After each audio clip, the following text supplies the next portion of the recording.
If everybody in state service worked as long as I have, the pension system would be overfunded by 50%. Okay? If they all want to stay around till 72, by the way, if you elect me governor, I won't collect till I'm 76, unless I take a second.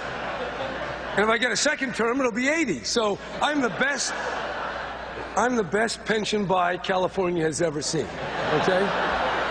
What assurances can you offer voters that this time around, should you be elected, you would focus on this job? Age. One more thing, I now have a wife, and, you know, I come home at night. I don't try to close down the bars of Sacramento like I used to do when I was governor of California. Mr. Brown, you've run an ad depicting your opponent's nose growing like Pinocchio. Yes. I think it's a hell of an ad. It's are you happy with that ad? And you know what? Pinocchio is waiting by to extend that nose so we get any more of these falsifications. I don't think there's anybody who has taken a more no-nonsense approach. I mean, I was legendary for my frugality. Nobody is tougher with a buck than I am. I believe I'm the only governor that vetoed the excessive pay raises of all the state employees. Not once, but twice. And I was the first governor, I believe, to call for the two-tier pension system. When I was governor, California was the world leader in renewable energy. We can do that again. When I was mayor, I cut red tape.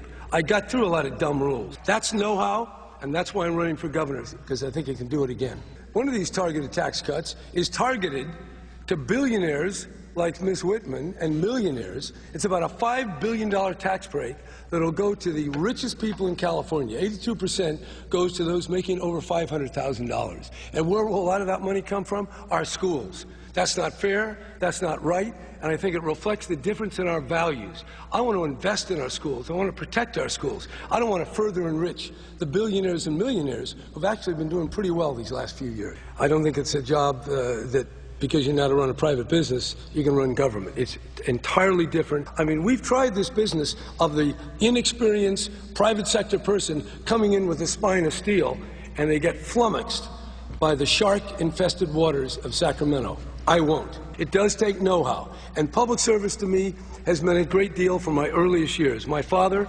when I was only 5 years old, ran and was elected district attorney of San Francisco. And I watched him become attorney general and then governor. I care a great deal about public service. I think it's honorable. And I've lived in the state all my life. I love it. And I've voted here all my life. And God willing, I'll spend the rest of my life and die in this state. I love it. I'm going to make it work. And that's why I'm running for governor, because I think I can get it back on track.